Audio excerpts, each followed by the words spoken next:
expanded. No, not there?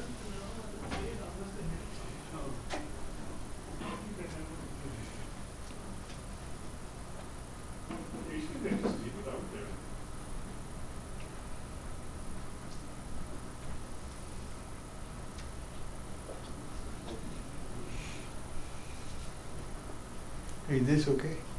This comes in the corner here. No, it expand and then it will come this much. So it should be okay. Here? That should be okay. Yeah. May I expand here? No, you don't. Oh, this one you have to. See how it's zoomed? Ah, So expand that. okay. But that one in the corner there? Forget, that's a TV, that's a That's it, separate but thing. how do you Oh, do it? remote is, it's lying down here. How did you afford it? Yeah. I think this is the old TV remote. I don't think it's this one. Oh, they stuck it to the back of this. Oh, They put a tape on it. They don't want to I use it. Very see. safe it is,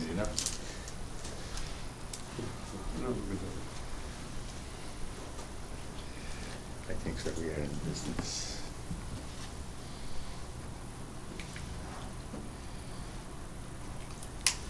Oh, good. You're in business. See how it comes only to here? Yeah, So, okay, we can see that. keep it. Okay. Keep the green back. A number of people are absent today. So I don't know how many people we'll have. This is the travel time. Did you turn this off? Yeah, I did. Okay. Yes.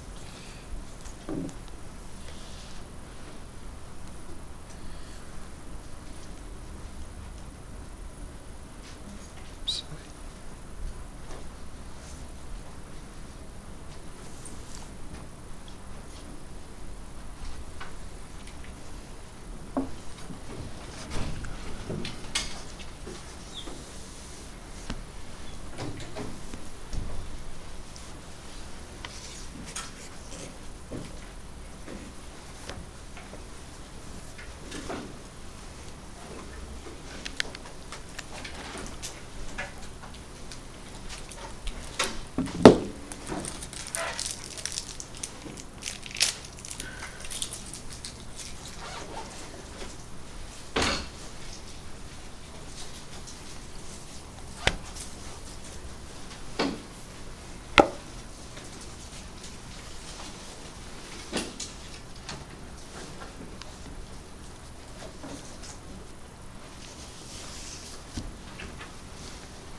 Okay, should we start? Om Sahana Vavatu Sahanau Bhunaktu Sahaviryam Karavavahai Tejasvinavadhitamastu ma Vishavahai. Om Shanti Shanti Shanti. The speaker is not on, so I don't know.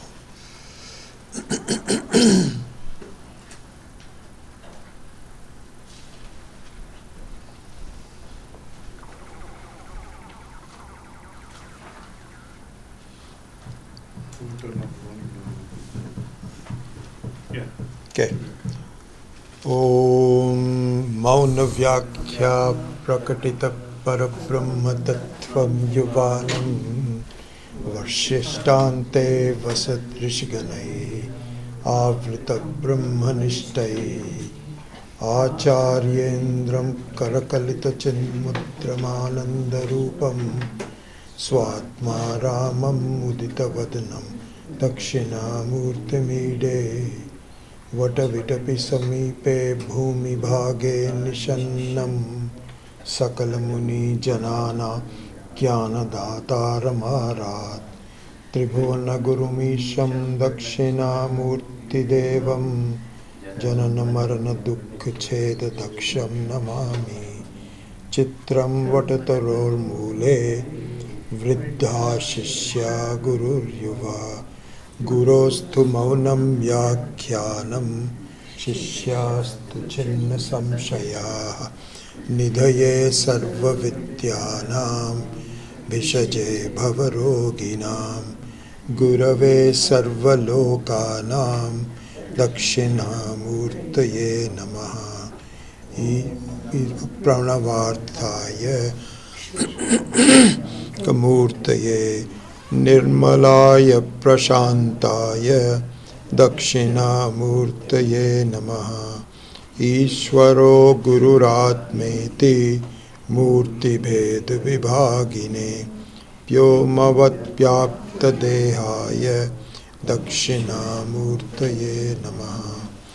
ॐ विश्वं दर्पणदृश्यमाननगरी तुल्यं निजान्तर्गतं पश्यन्नात्मनि मायया बहिर्भूतं यथा निद्रया यत्साक्षात् कुरुते प्रबोधसमये स्वात्मानमेवाद्वयं तस्मै श्रीगुरुमूर्तये नमः। इदं श्रीदक्षिणामूर्तये बीजस्यान्तरिवाङ्कुरो जगदिदं प्राङ्निर्विकल्पं पुनः मायाकल्पितदेशकालकलना वैचित्र्यचित्रीकृतं मायावीव विजृम्भयत्यपि महायोगी वयस्वेच्छया तस्मै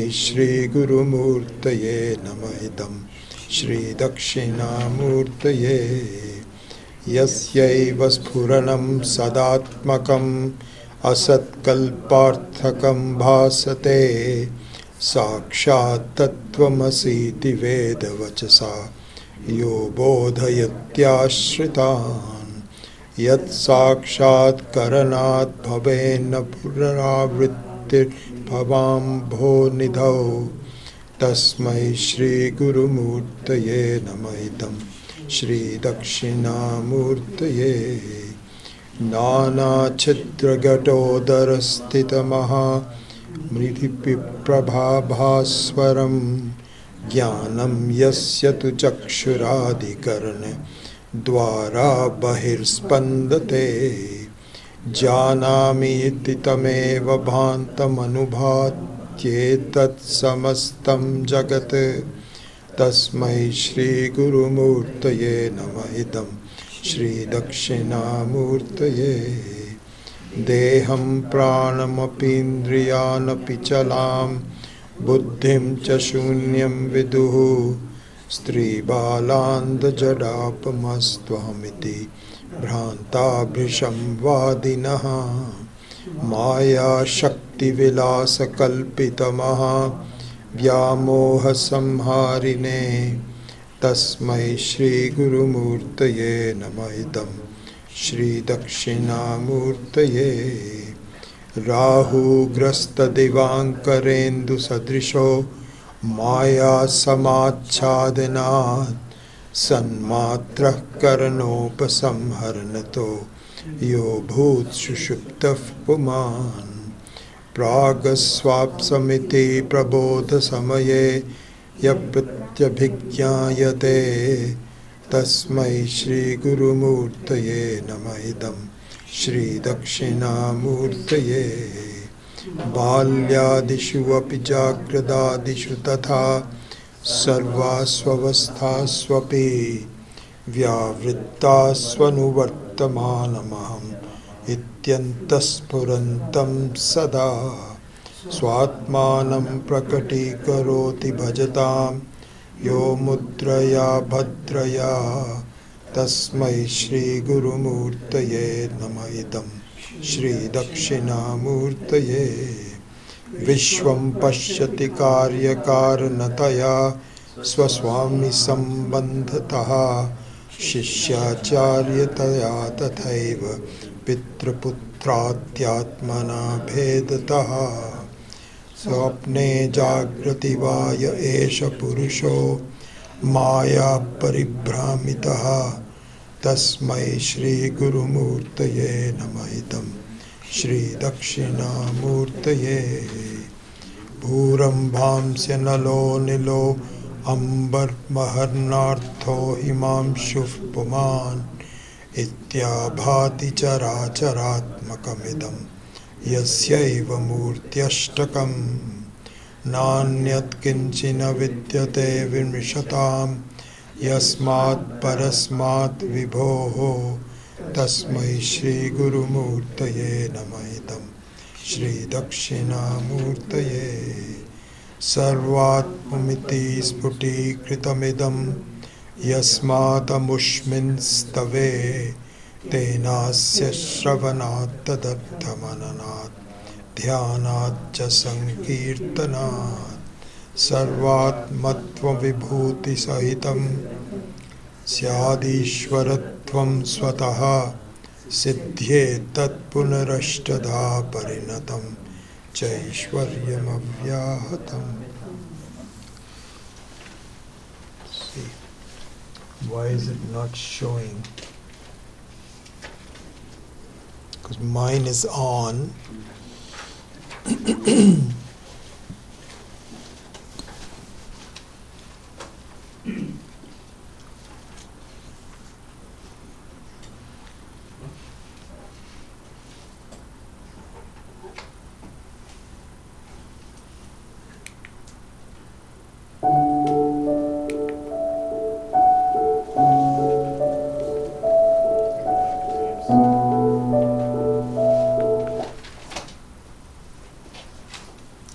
What happened?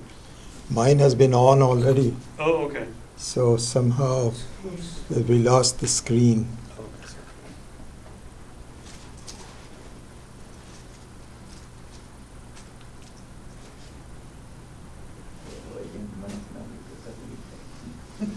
This is the input, right?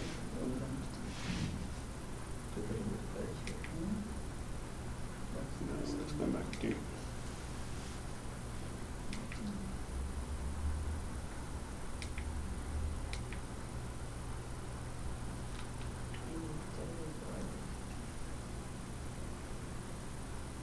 where is the chat?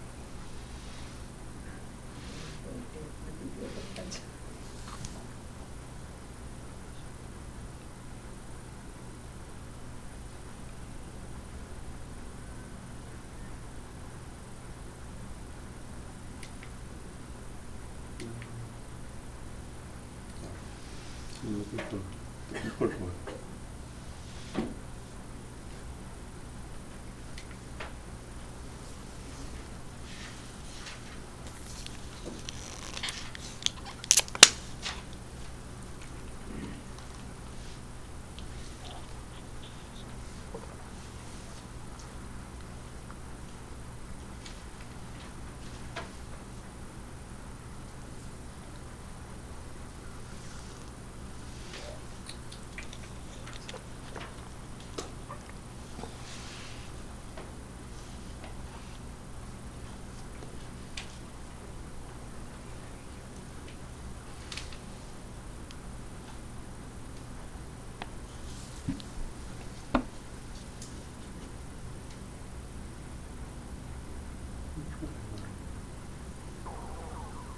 You know what we could do is completely turn it off and turn it on again.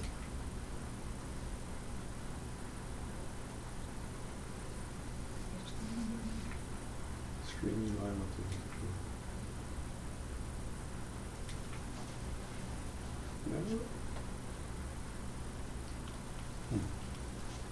TV. These TVs have become so complex. Yeah, it's supposed to be like, it's got so much stuff in it. It used to be you just turn it on and You don't. that's it. Change channels, and I know my wife is very frustrated. She says,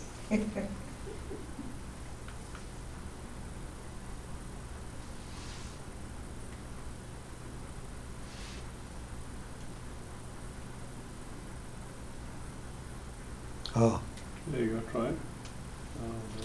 Okay. Is it connected? yeah. I can do that again. Okay. Now it's trying to connect.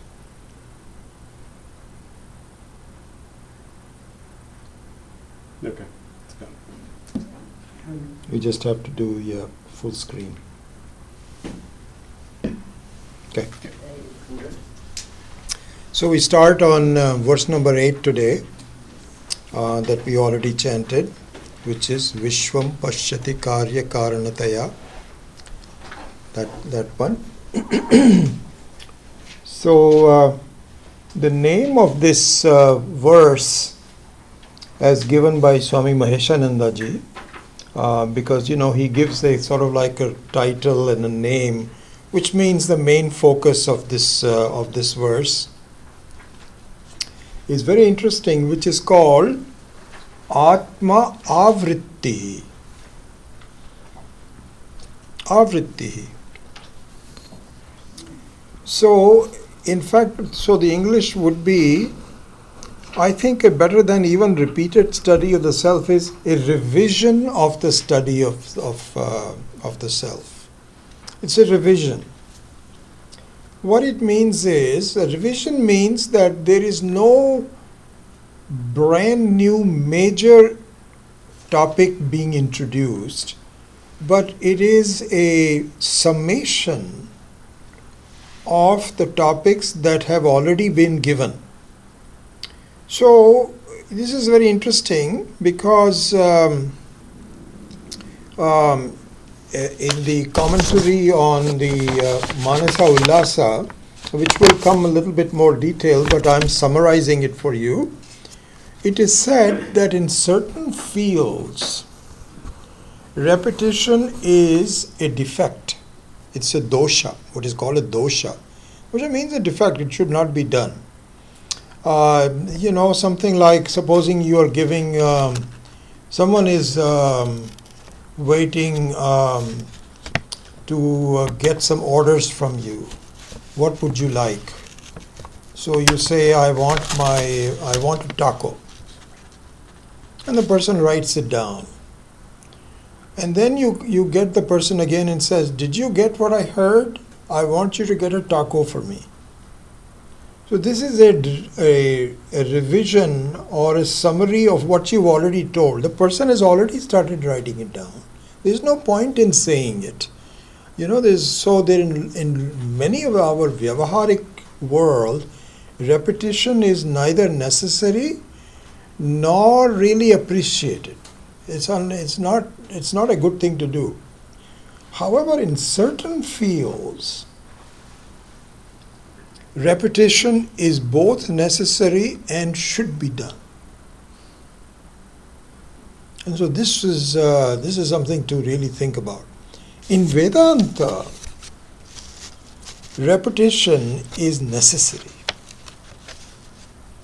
And I don't know if you remember, you probably don't, I introduced Swami Tattvavedananda ji by saying that there is a saying in Shastra called Paunaf Punyena Shravanam Kuryat. Paunaf Punyena Shravanam Kuryat means Punaf Shravanam Kuryat. Please, may you listen to this topic again and again. So this has lots of different meanings. So there are two stages that a student has to go through. Many stages actually, but two main stages.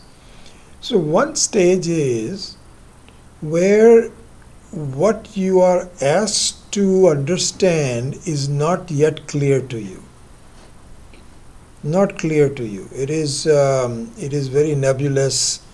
You don't really believe in it. You don't think very clearly. But you have the Shraddha. You're listening to people, and all that is okay. So there, Shravanam is important because to complete the subject matter, you have to listen to it until it becomes clear to you. So this is where what is called Paroksha Jnanam Prati. Up to Paroksha Jnanam, listening is an important aspect.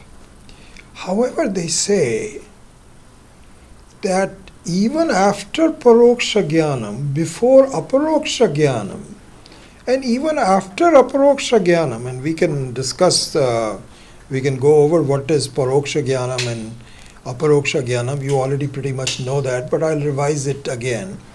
But even after Aparoksha Jnanam, Shravanam is still necessary. This is the interesting part.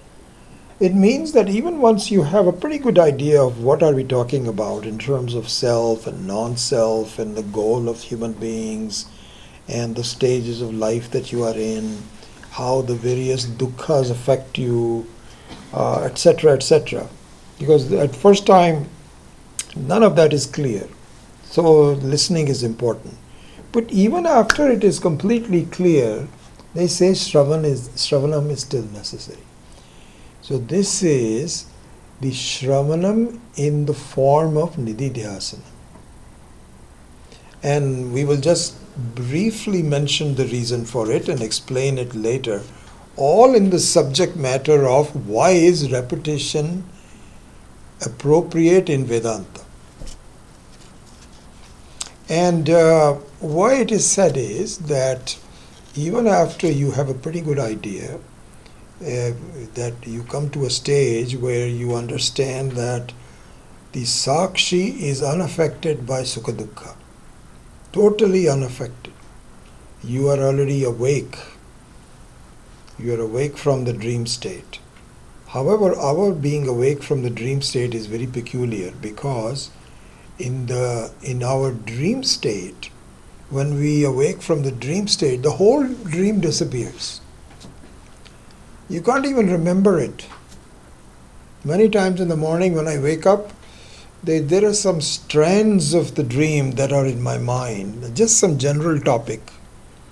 But I wanted to go into more details and it's not there. It's gone. But in our waking up from the Jagrat Avastha, things are slightly different. Even though you have now understood that all your transactions in life are really kind of like fun and games. There is no real problem. Even if somebody says something to you, it is like saying something bad to you in a movie or in a play that you are participating in. And so you are supposed to get very upset. If somebody says something which should be upsetting to you, you should get upset. And it's like getting upset in a play. It's not a real upsetting, but it'll be very funny if you don't get upset if somebody says something to you. Generally, it's our spouses, or the Bhagwan has given our spouses. Other people don't dare tell us anything, because but I tell you, spouses are a great gift by Ishvara. Great gift. Why? Because they feel free to criticize you. How is Ishvara? Ishvara feels very shy of criticizing you if he is not your spouse. But in the form of your spouse, Ishvara criticizes you and keeps you honest. I tell you, it's a great gift. So now if the spouse gets mad at you, gets upset at you, and you start laughing, this could be the end of the marriage. That's it. Because he or she will say, I am getting mad at you and you are behaving like a madman. You're laughing. So that's not appropriate. It is not. So it is very appropriate for you to also be upset. But in the meantime, inside, you feel that it is just a play. It is just a play. So similarly, in a play, if you're supposed to be upset, and then you say, you know what, this is just a play. I don't need to get upset. The play will be just totally destroyed. You remember this example that really Swami Maheshanji had given this example on the play. So you remember this example. I think we have told you, but just I'll repeat it for this. See, I told you repetition is important. So I'll repeat it for this purpose. So this guy was recruited. He was a big young man, big guy, and he played a policeman in this place. He was recruited. You know, they do all these recruitments where they ask people to come in and then play a part, and then based on that there is a panel of judges who say, okay, I think we want this guy. He fits the role. So he got the role, and his role was that of playing a policeman who is like a highway policeman. One of those guys with the gray and topi and cap and all that, and so he was one of those. So he was told, listen, this is the script. You have to catch a guy who's driving very fast in and out of lanes, and your job is to follow him and drive just as fast as him. Make sure you don't get into an accident and so on. He says, yeah, I'm very experienced. I know exactly what I'm doing. Okay.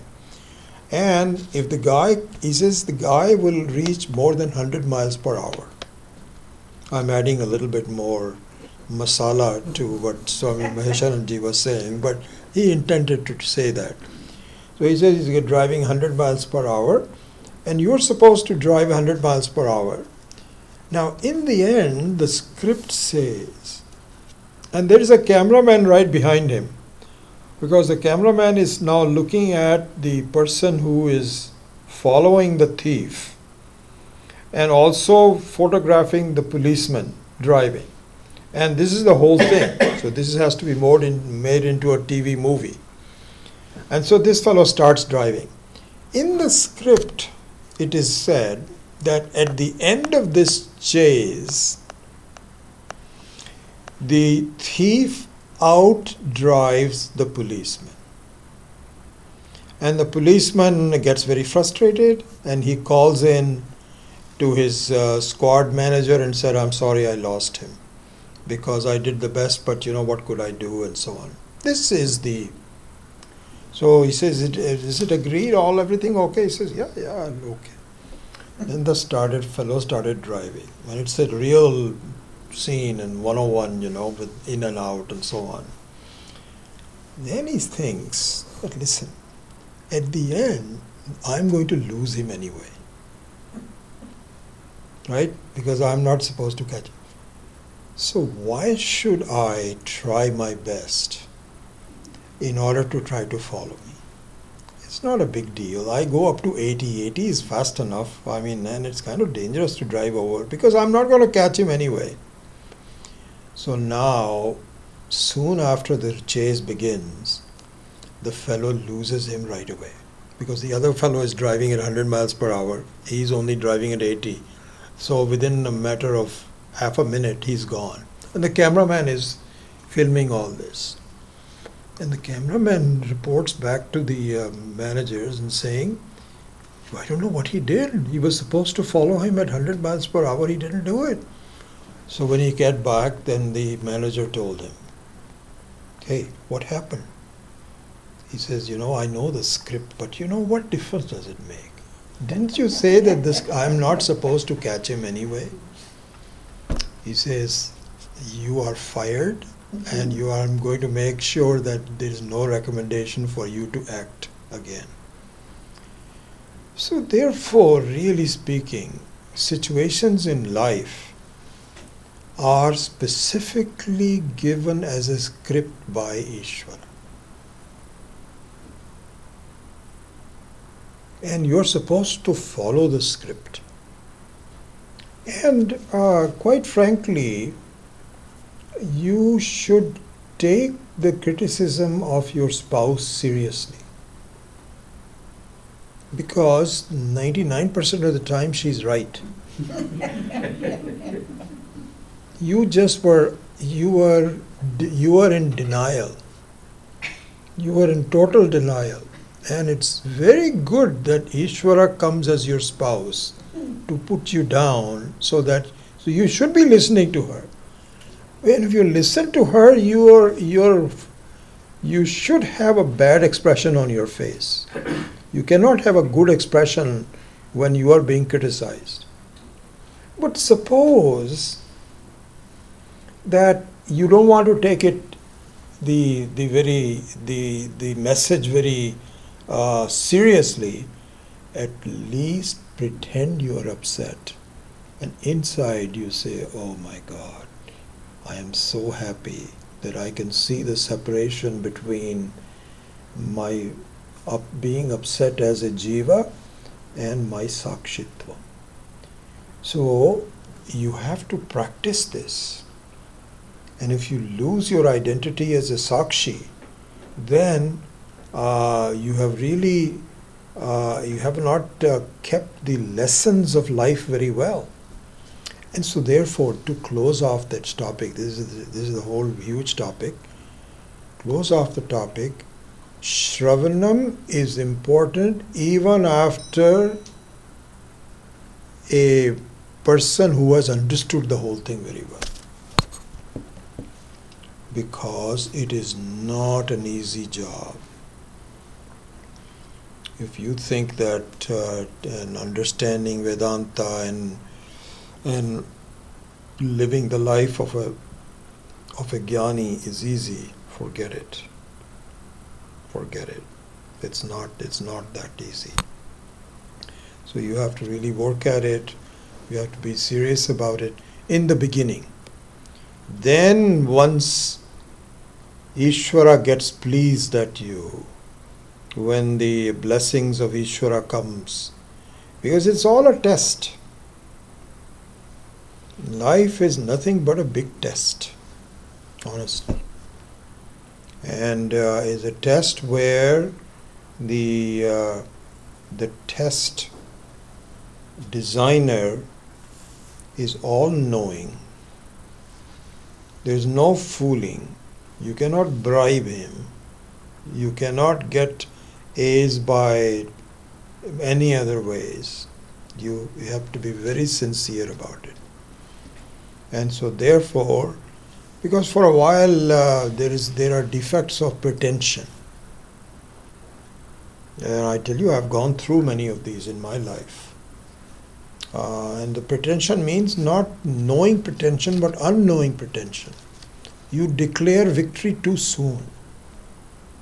If there's any complaint that I have with Swami Dayanandji, it was because he never really told me how difficult it was.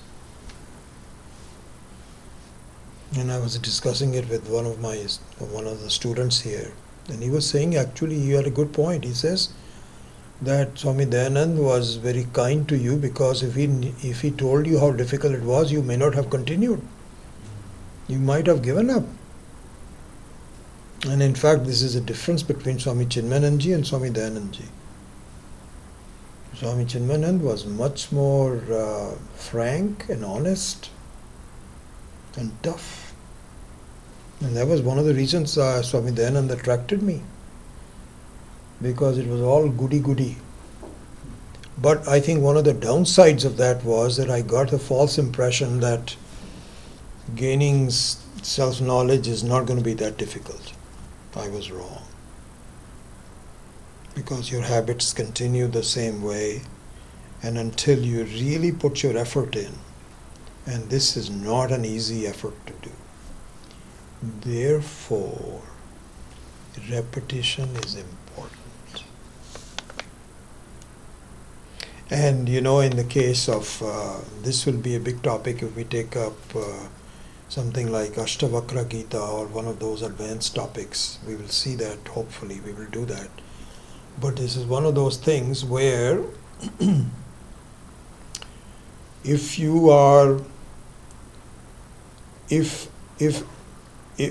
going back to the scenario of being criticized by your spouse, because this is good, you are very lucky that your teacher is also a married person, and so I can bring my own experiences of life with you. It's not I'm just saying, I'm a big Swami, I don't know, you guys are just, you have a problem and you, no, I'm a householder too. And I have to go through all of this. It's a good training ground for me. So one of the things it is said is that if you, in the scenario where your spouse criticizes you, you will have a doubt where, see, this is one of the things that happens. We get upset twice. It's a double whammy. One time we get upset because someone criticizes me. This is the first upset. Then I get upset because I'm upset with me. Why I'm upset? I should not be upset.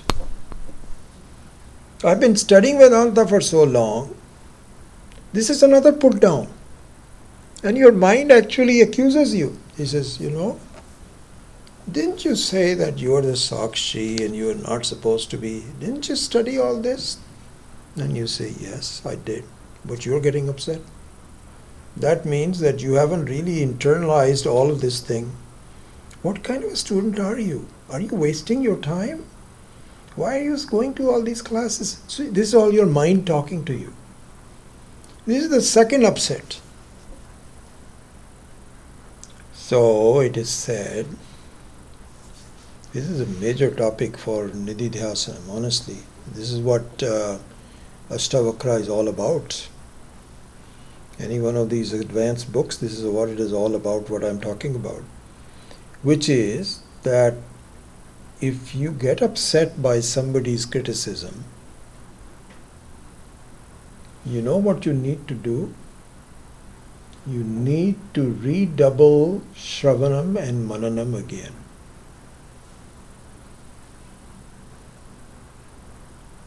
Don't take the refuge of yourself, because you yourself at that point are still a victim of being upset. That's not the ashraya you should go to. The ashraya you should go to is the Shruti Vakyas again and again. So therefore Shravanam is necessary. Now I'm just giving you an expanded view of, so this is all given in the, what I'm reading from is the Manasa Ullasa extraction from it. Swami Maheshananji made great point, and I've expanded that a little bit more also.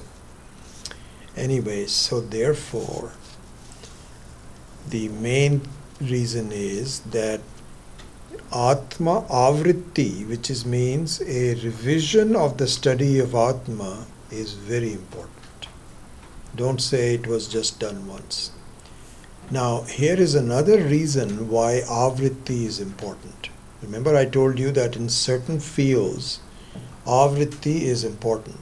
Like if you're giving an order to somebody who's taking order for your dinner, then Avritti is not important. In fact, it is important that you don't do it. Just tell him once and then that's it. But in Vedanta, Avritti is important for another reason. This is a very important reason. And that is, the study of Vedanta is waking yourself up.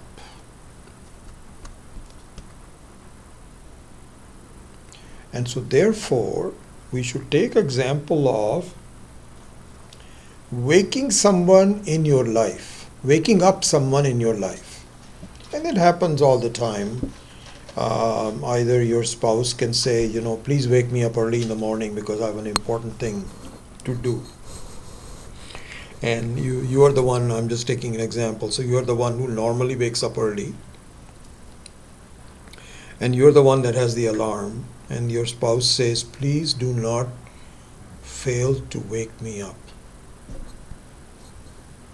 Or if you have as it happened in my case quite often, our granddaughters are sleeping in our house and they have an early morning some engagement, and my son or my daughter-in-law would say, please make sure that you wake them up at 6:30 in the morning because they have to get ready and so on and so forth. And this is a real example. So what happens is you go in and you say, Arya, wake up. And Arya, first of all, is fast asleep, and there is no sign of her responding to your Arya, wake up.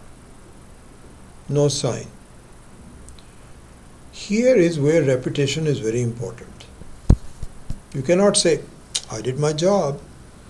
I told Arya to wake up. It's up to, if she doesn't want to wake up, it's her problem. You are not being rewarded for effort, you are being rewarded for results. You cannot tell your son later on that, I did my job, I went in. You can tape record it if you like. One of those Google Home things. You can say, you can go and see a record of that. I said it, Arya, wake up. And I did my job. This is not your end of your job. What you're supposed to say is, Arya, wake up. Then the second time you say, Arya, wake up. Then Arya says, And when Arya says, that means she is not really fully awake, but she's hearing you. Then you wait for another maybe 5 seconds and say, Arya, you're supposed to get up. Now she starts to stir.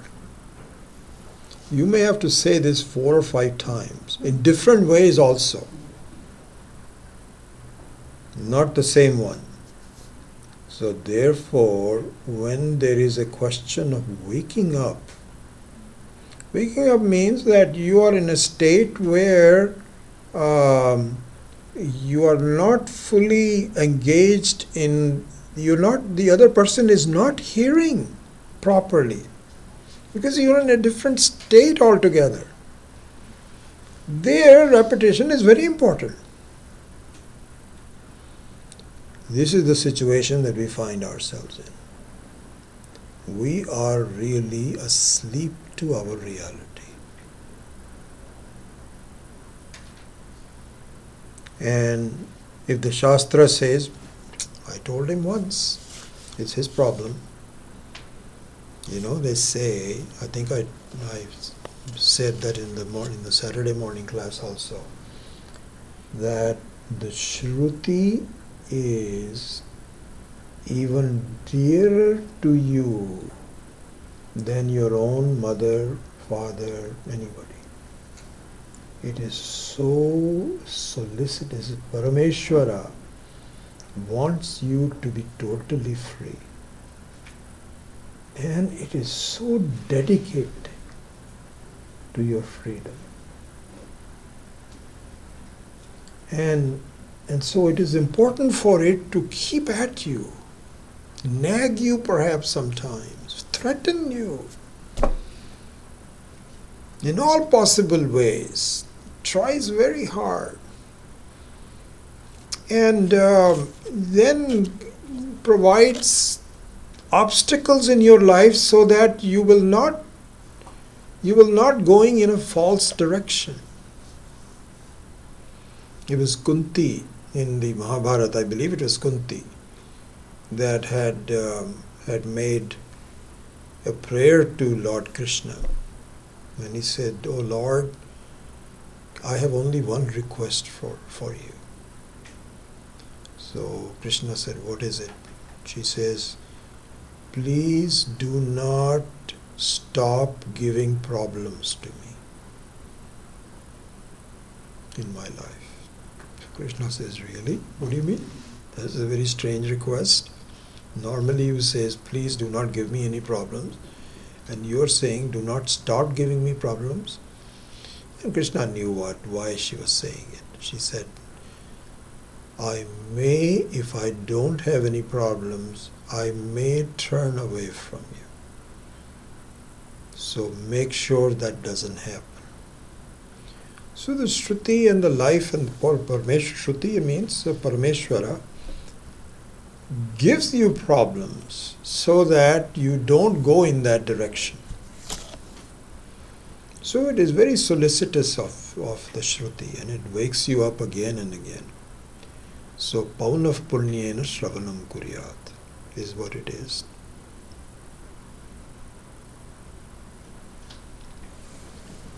And lastly, this is interesting too, that in the 10 shlokas of Dakshinamurthy Stotram, because here is just picture Adi Shankara, who is really nothing but God incarnate. He has a complete vision of the whole thing very well, very experienced in how people have to study, what they have to do, all of that. Just an absolute, just saying Mahatma is not just an absolute. That's why he is a avatara of Ishvara. He is composing 10 verses. Because he has composed Upadesha Sahasri, 1000 verses. He has composed it for different situations. If a student has time for 1000 verses, give him 1000 verses. If the student only has 3 months to study before they start to disassemble, this is what's happening. This is what's happening. Shankar, who started, he says, please do, and he doesn't even come to the classes now. And so we don't have that much time. Our attention spans are very limited. When that happens, only 10 verses are given. When 10 verses are given, Shankara chooses to devote one verse towards the glory of repetition. This is why it's called Atma Avritti. Why? Because it is important for the Shruti to point out to the student that if you do not get results yet, that Shruti promises you, don't give up and be disappointed in your life. Keep at it. Keep at it. And so the importance of Avritti is highlighted in this verse.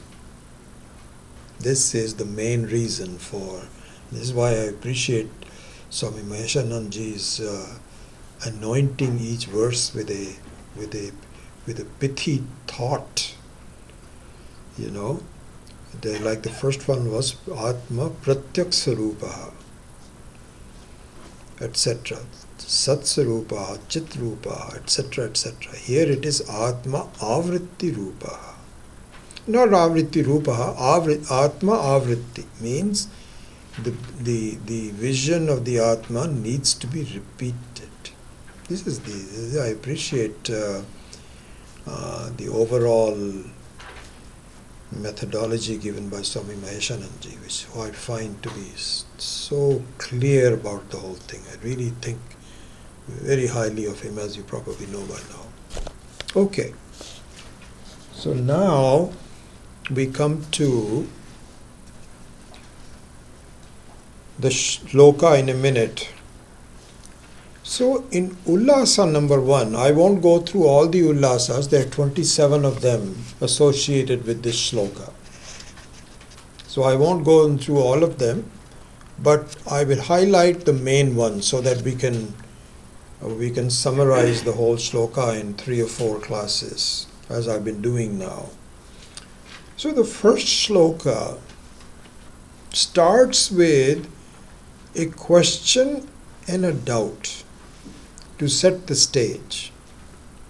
And the question and the doubt is, didn't you say that the effulgent consciousness is the only reality and everything is non-real? And in fact, it is nothing but a projection on the reality. Didn't you say that? So we said, yes, we said that. He says, aha, I thought so. You are an Advaitavadin. So it means there is one without the second. Everything is nothing but one again. Didn't you say that? We say, yeah, absolutely. He says, then I don't understand. Who is teaching who? Where is the sense of duality? If the teacher, and let's say the two spouses, if one spouse is criticizing and the other spouse is reacting, aren't they now two different people? So how come there are not there two people when you said they are all one? I don't understand this. How do you explain that? This is the question. It starts with that question. And in fact, in the second Ullasa,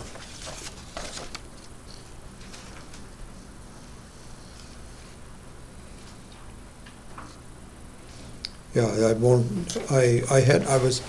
was writing some of these things down in a Word file, and Raj had told me that I could transfer it to the TV, and I tried to do that, and I pinged him today, but he was not available.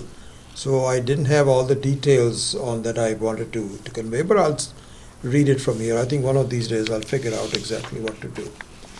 The second Ullasa, Ullasa number 2, goes into a more detailed set of questions following up the first question, which is,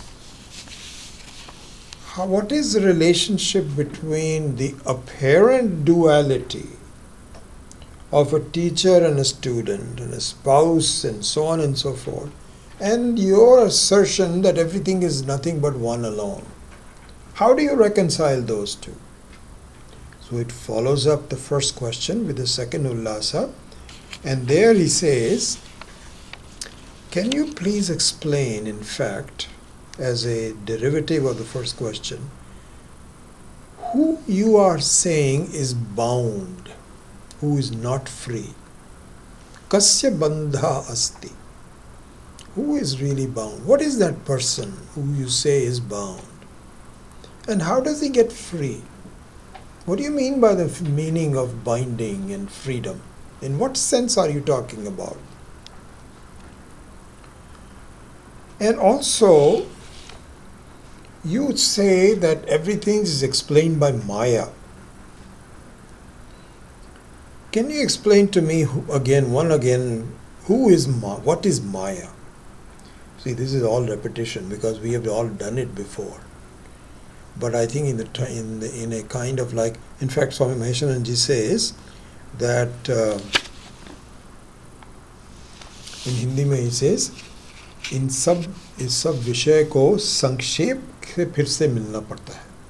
Sankshepa means it's a summary, and in doing this summary, you are reminded what are the main points about it, including what is the nature of Maya. So, what is Maya? And one can ask these types of questions, he says, and in order to answer this and explain the answer in an understandable way and to summarize the concepts that have been so far presented, this verse is now given, which is number 8. That is the main purpose of it.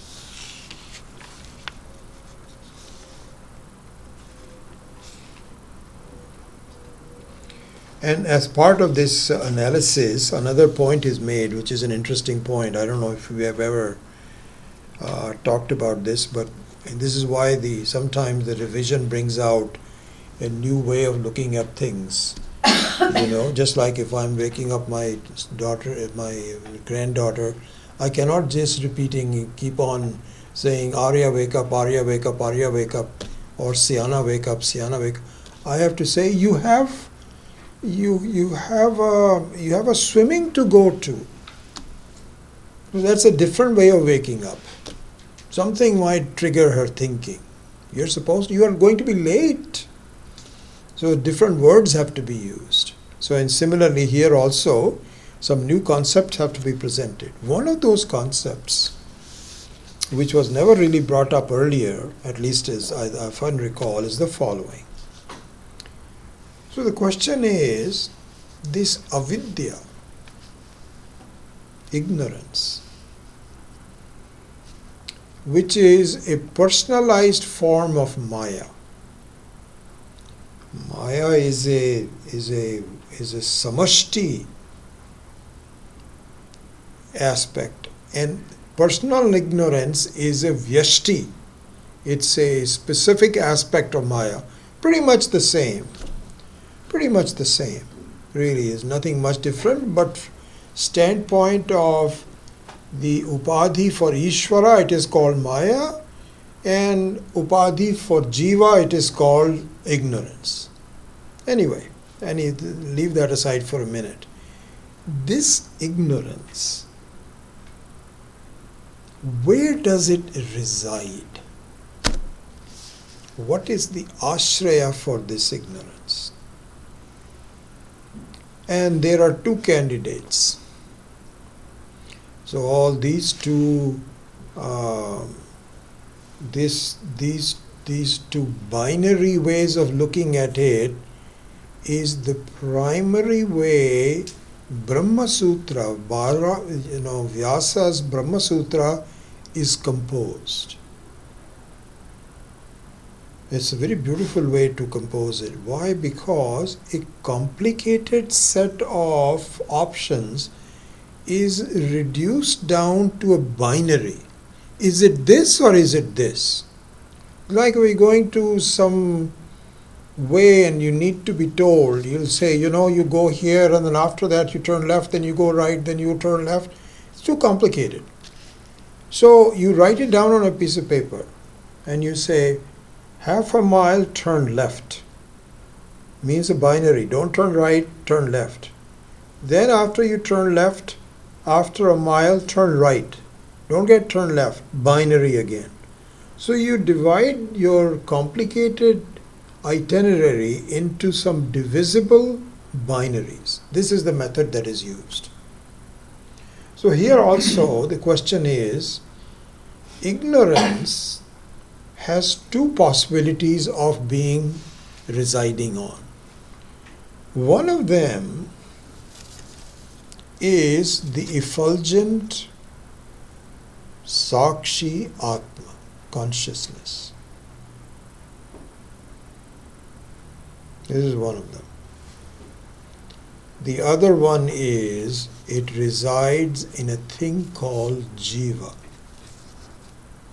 When you say, so when you say, I am ignorant, so let's take a simple example. When you say, I don't know that,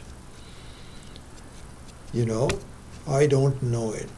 Does that reside in me, the Jiva, or does it reside in the consciousness? This is the question. Okay? Now, this is an interesting thing. The Jiva, the Jivatvam, the idea that I am just a human being, is the effect of ignorance. Now, this we have studied all these 7 verses so far. That ignorance creates the feeling of Jivatvam. How? Just like to know that, to conclude that I am just a room space is a false thing. Yeah, you have some qualities of being surrounded by it, but you are really space. So to conclude very much, meaning that you really behave like a small person. If you knew that you were space and that you are the one who is enclosing the walls, you wouldn't behave like this. You are behaving as though the walls are enclosing you. So you have a smallness in the way you are looking at things. This is what is called jivatvam. This jivatvam, this room spaceness is based out of false thinking, ignorance. It is the karya of the ignorance which is a karana. Right? Ignorance is the karana, which is the cause. The effect of it is that you are behaving like a jiva. Therefore, it should be obvious that the karana ignorance cannot reside in the jiva. It is like karana is the mother and jivat ignorance is the mother and the jivatvam is the daughter. So you cannot have the daughter who makes the mother being born, because she herself was born from the mother. And there are only two possibilities. One is ashraya is Paramatma, consciousness, and the other one is the ashraya is the jiva. Ignorance resides in which one? It cannot reside in the jiva because the jiva is the karya for the karana. You see? It is the effect, not the cause. The cause is the ignorance. Therefore, the ignorance must reside in the Atma. This is a very interesting thing. If you say that the ignorance resides in the Atma, that means there is a connection between Atma and ignorance. Sambandha. There's a word that comes in here which will say sambandhata. Right? Remember that? It'll come here. Hopefully we'll come to it today. Swaswami sambandhataha. In the form of a connection. In fact, I should write down I'll correct it later. So, I didn't mean to talk about it at this point, but since it has come up, let me continue with it. So the question is, between ignorance and Atma, didn't you say that the Atma has no connection to anyone? Yes. Now you are violating it by saying that the Atma contains ignorance. And ignorance is connected to the Atma? So we say, not really. What do you mean by not really? Either say yes or no, but what is this nebulous not really? This is an important topic of Vedanta discussed elsewhere, but I'll give you a gist of it here. So therefore it is said, in this subject it is said, that the sambandha that you are conceiving of, you are thinking of, the connection that you are thinking of, is between two things with the same level of reality. Isn't it? So we say, yeah, that's true. That's true. So what is the connection between the floor of this room and the table? Well, the connection is that the floor is level and it is steady, it is not moving. and it can take a lot of load. And the table is sitting on the floor. It is resting on the floor. That is the connection. It is true. There is a connection between the floor and the table. Right? Now look at it. If you do not see the rope as it is, and you do a kalpana that it is something else, maybe as dangerous as a snake, what is the connection between the rope and the snake? So there's a famous definition of this that you should know about. So on this point, just I'll give you this. I wasn't planning to do this, but I'll write it down.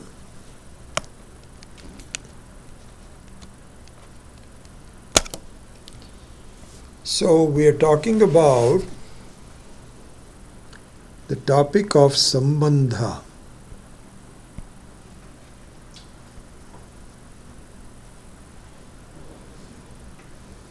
Meaning connection.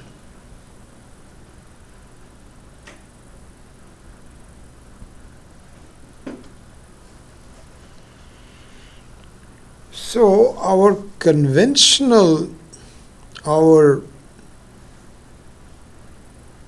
view of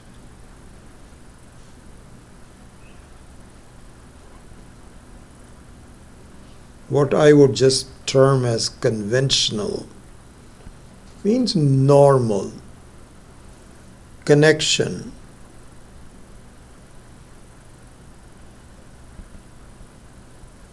Is always with respect to two things that have the same level of reality.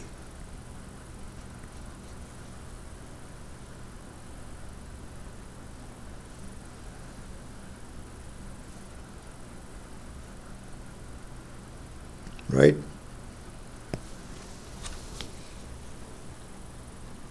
Now, let's take up the question of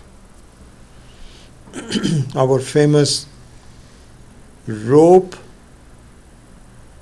and snake.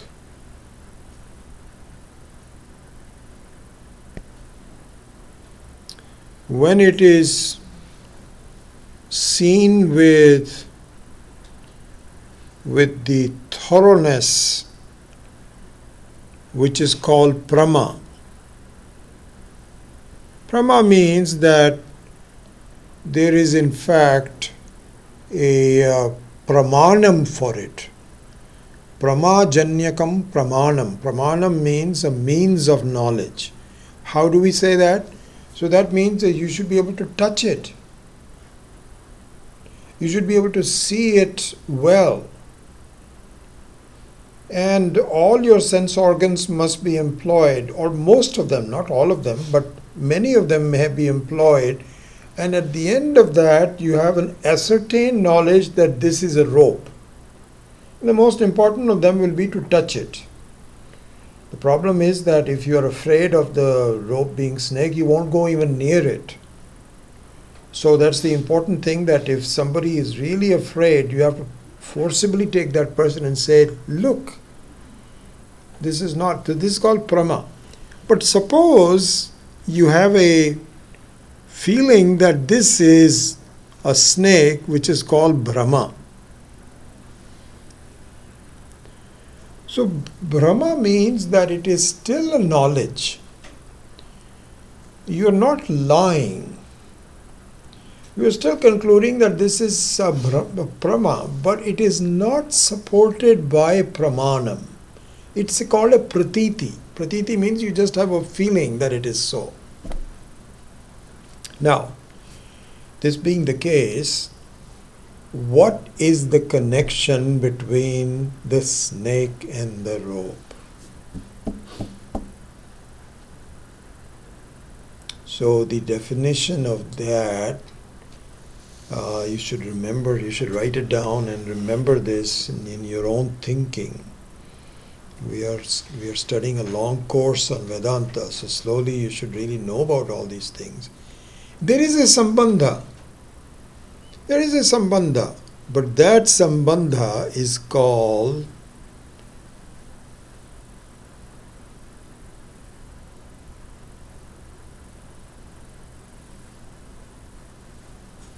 adhyasika sambandha.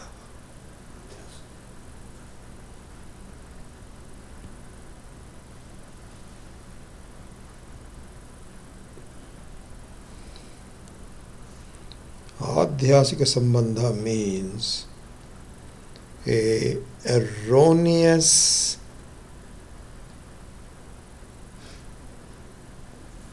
connection.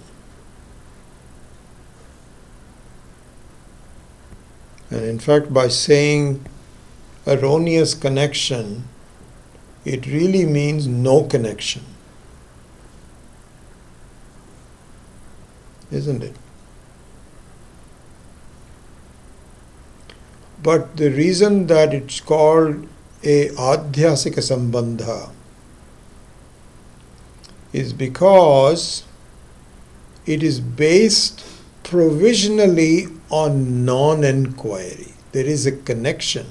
And in fact, it has some very interesting connection. So for instance,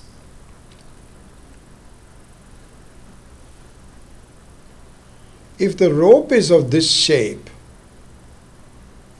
and it is approximately 3 feet long, sorry,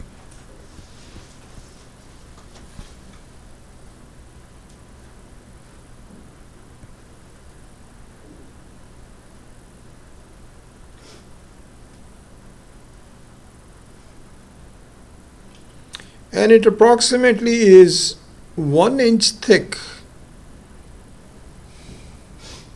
right? This is the rope. The snake that you see will also be 3 feet long and 1 inch thick. So you can say there is a sambandha. There is a connection. If there is no connection,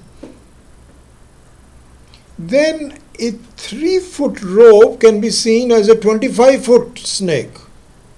There's no connection. You can imagine anything you want to. It doesn't happen. The reason why you are confused is because it looks exactly like a 3-foot snake, because there are 3 feet snake. I don't know if there is a 25-foot snake. Probably not. There may be some serpent. There was a KQED segment about going through the Amazon forest one time. So scariest looking things, I tell you. Some of the serpents that they showed there, I mean, it is just to even see it on a film was so huge serpents, long ones. This world contains so many things that you should not even be looking at. And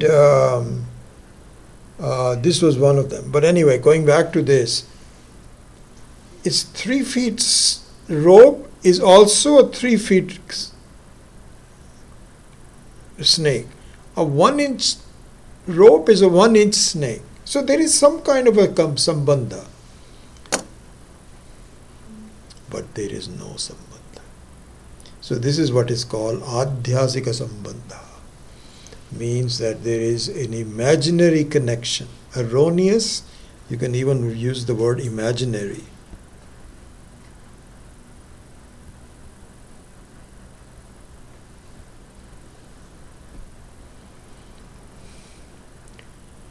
Therefore,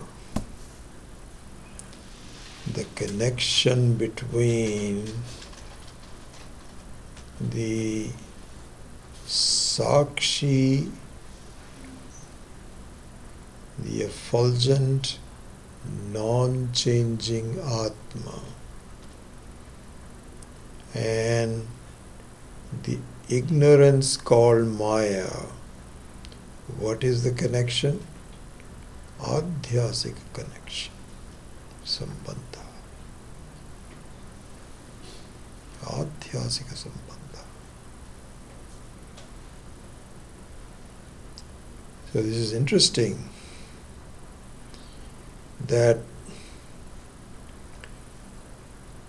there is no ashraya for Maya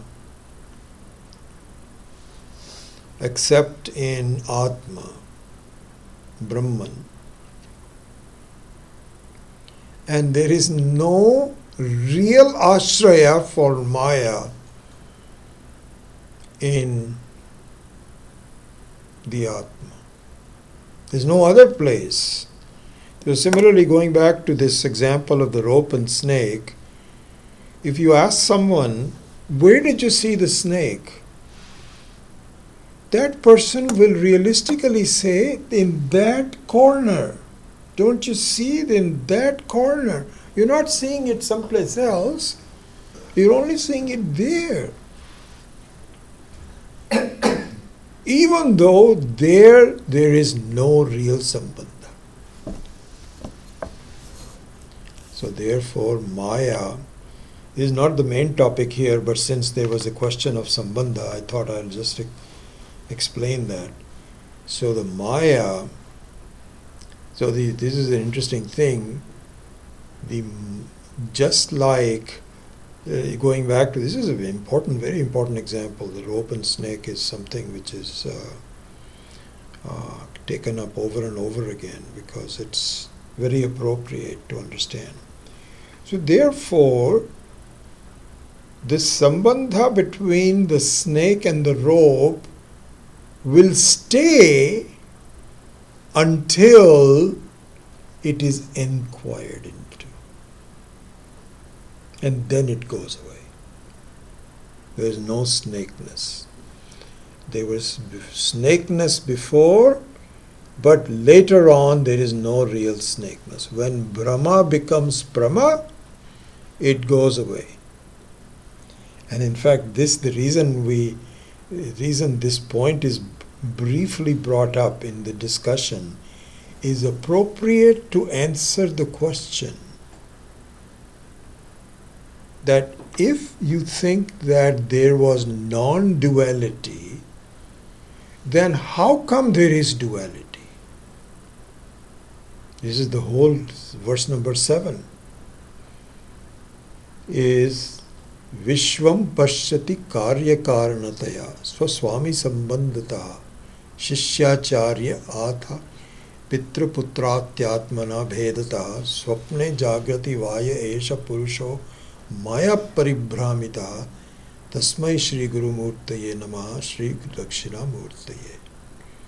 And so therefore the sense of duality that precedes the knowledge of the Atma is false, and it will go away. And so there is still non-duality alone because the duality is false. Only non-duality is real. So this is the trend towards the explanation of this. So I think we have a few more minutes, so we might as well finish the word meaning of this verse. Okay? The word meaning. So this is not the conceptual. We have looked into some of the conceptual things of it, so it'll go faster next time. But just look at at least you should be very familiar, at the very least, with the word meanings of these verses, so that once you really begin to chant it in your by heart, then the word meaning should come to you. So that's the least you should do. and then hopefully expand that into the concepts that are contained in those words. So here Swami Maheshananji has given the Anvaya. Anvaya means to rearrange them in a manner that is prose, because the shlokas are poetic. So, Maya Paribhramitaha. I forgot to put this visarga. Maya Paribhramitaha means, Bhramitaha means one which is deluded. Brahma. You remember I gave the word Brahma for the snake. It's the same word, Bhramitaha. One which is deluded. One who is totally confused. And the totally confused comes from paritaha. So paribhramitaha means parita bhramitaha. Parita means totally. Because in fact, when you wake up from a dream, you are only partially bhramitaha. You are only bhramitaha while you were dreaming. After that, you are out of it. But here in the Jagrat Avastha, you are completely bhramitaha. Day after day after day after day. This is why this is not an easy thing to really extract out of. And so the word pari is used in the sense that it is a very strong Brahma, not just a casual Brahma. Maya paribhramitaha. Yaha esha purushaha. Esha purushaha means Paramatma, Brahman. And so the Ishvara in the form of the effulgent self of all beings. So when you say I, and when I say I, it is the same I. That consciousness. There is no difference between your consciousness and someone else's consciousness. There is only one consciousness.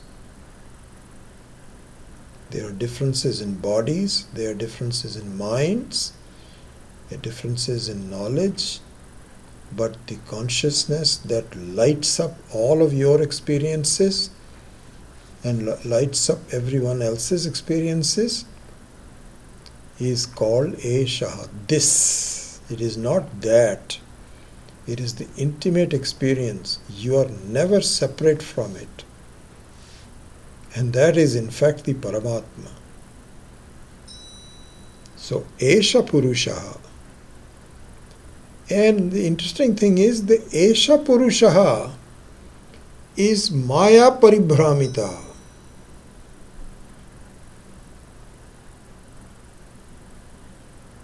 In a way, it's kind of like the Ishvara pretends that I am Brahmita. We'll go into this in some other time. And as a result of this Brahma, then you have a series of dualities.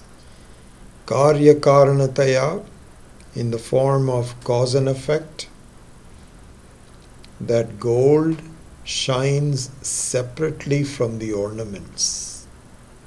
There is a gold buddhi and there is an ornament buddhi. These are two different buddhis. Even though they are the same thing is looked at differently by different people. You can have an ornament which is so beautiful for someone, that person wants it. Or the same ornament is viewed by someone else as being too light. There's hardly any body in this. If I have to sell it, I won't be able to really get money for it. I want something heavier. So you're looking at the gold or the type of gold. So one is the cause, one is the effect, but they shine differently in the eyes of different people. So Karya Karanataya.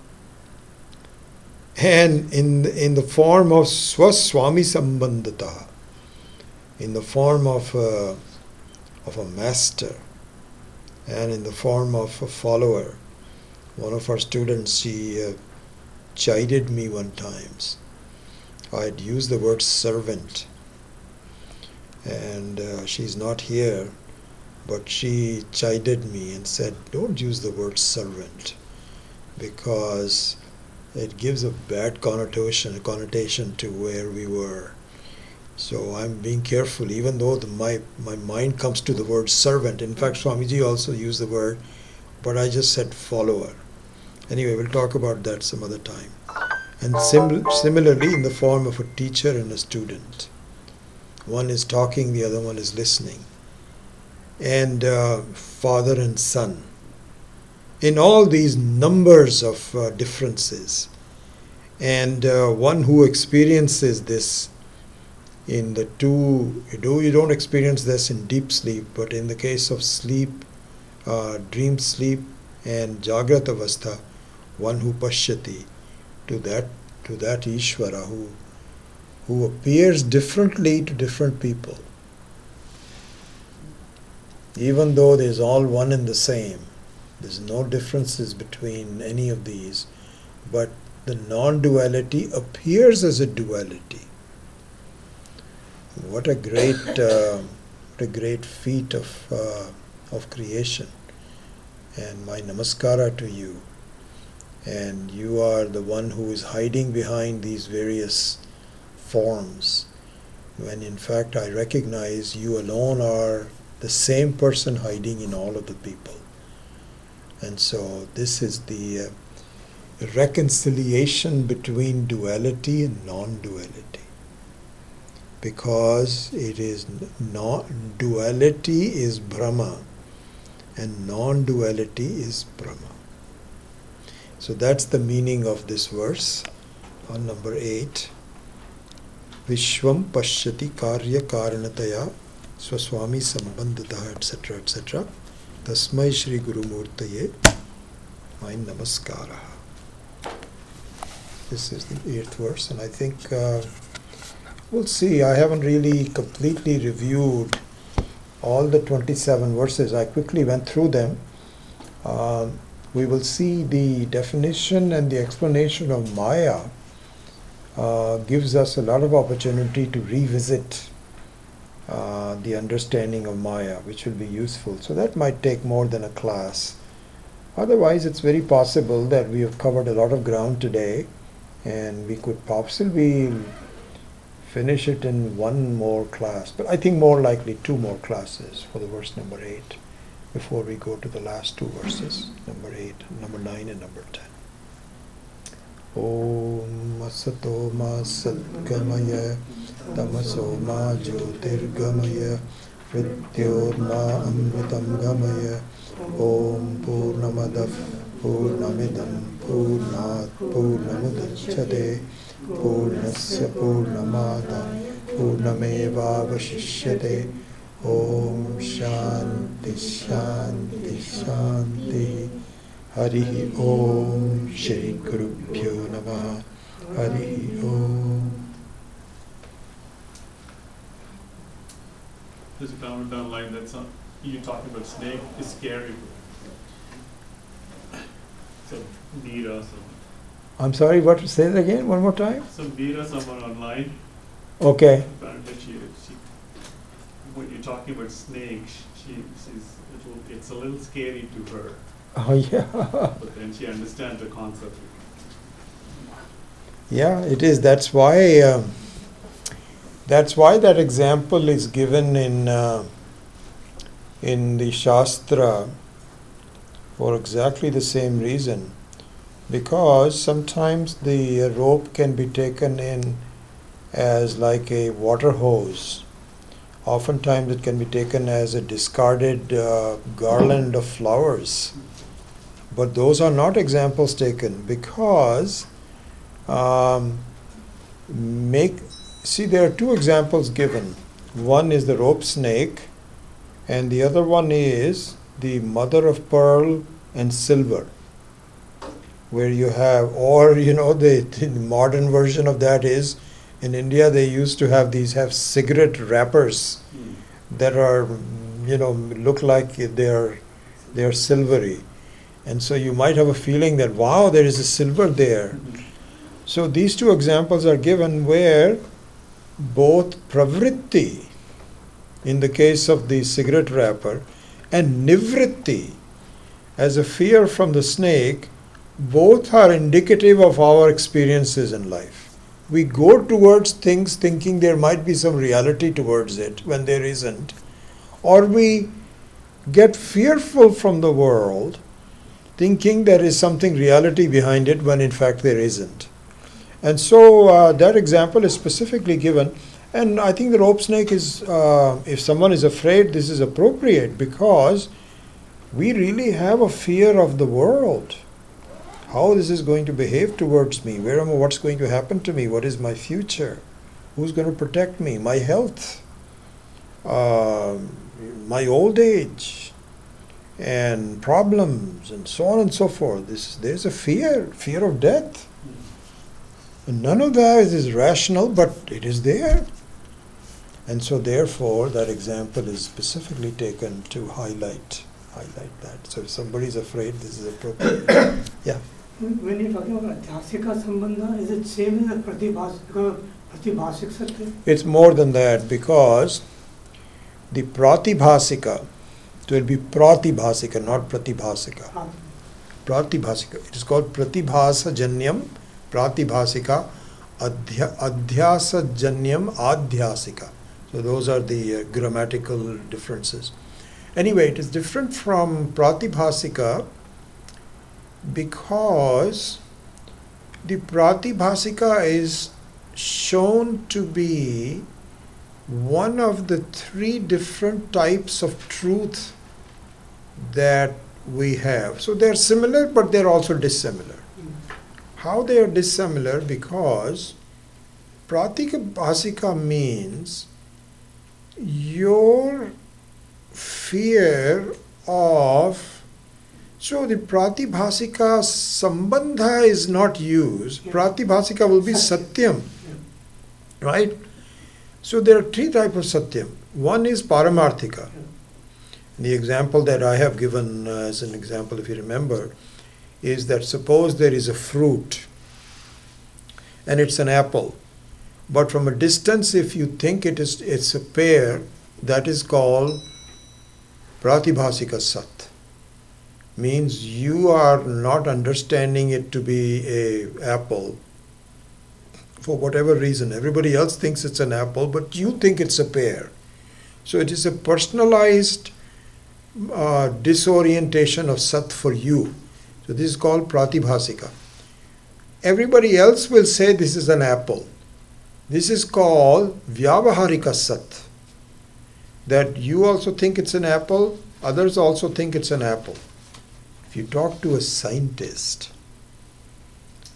the word apple doesn't mean anything. It says it is a long compound, this bigger compound between carbon, hydrogen, CO2, this, that, or the other.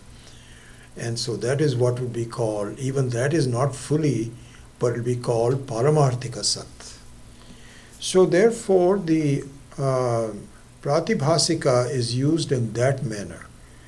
Whereas here we are talking about Sambandha, a connection.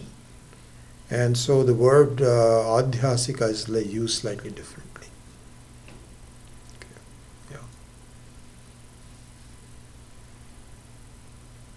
That snake and rope example, use the rope as a foundation. I'm not sure whether I get the terminology correctly.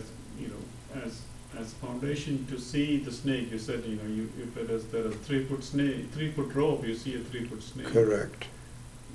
I understand it's a limited example, but when you think of Atma, there is it's Nirguna Atma. So what is the? Yeah, this is a good question. That is a good question. But it is the same thing applies in the Nirgunamatma as it is in the case of a rope. So the Atma, which is Nirguna, is seen to be Saguna. Even though it is Nirguna, it is seen to be Saguna. And the saguna means that the qualities of the jiva are imposed upon the nirguna. A good example of that would be the blueness of a sky.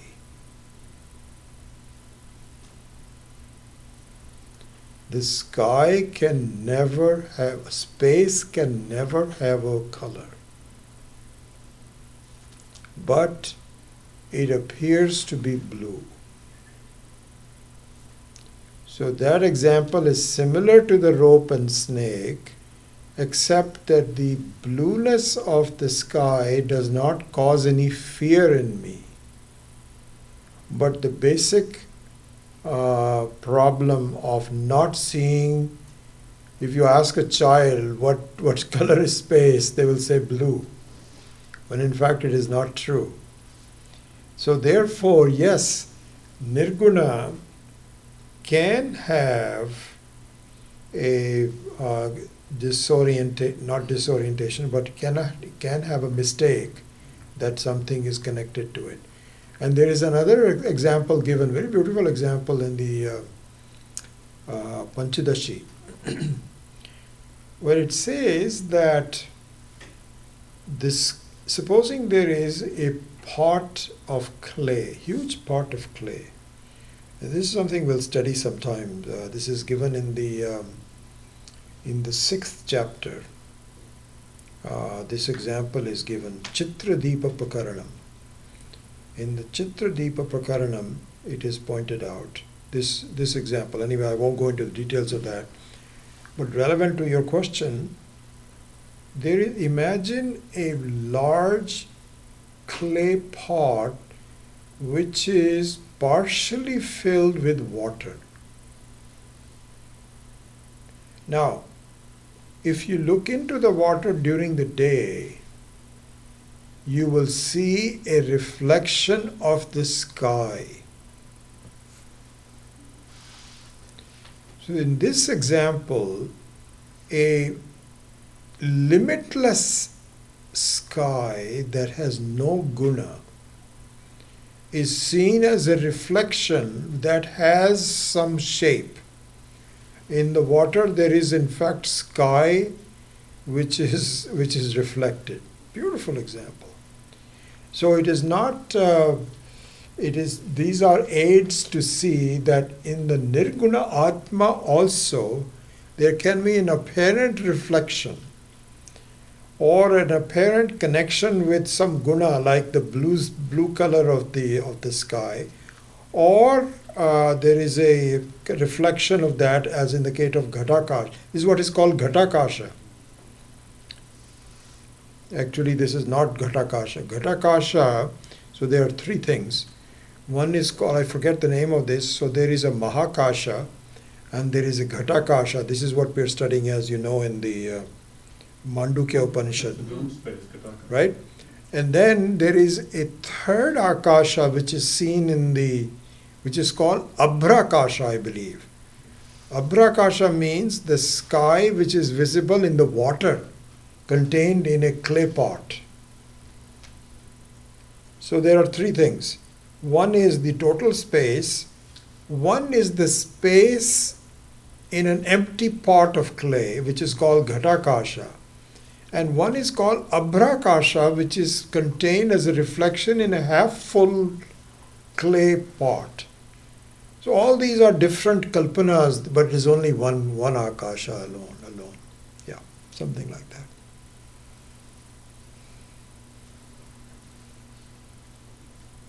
Okay, if there's no other questions, then we will see you next week. Thank you.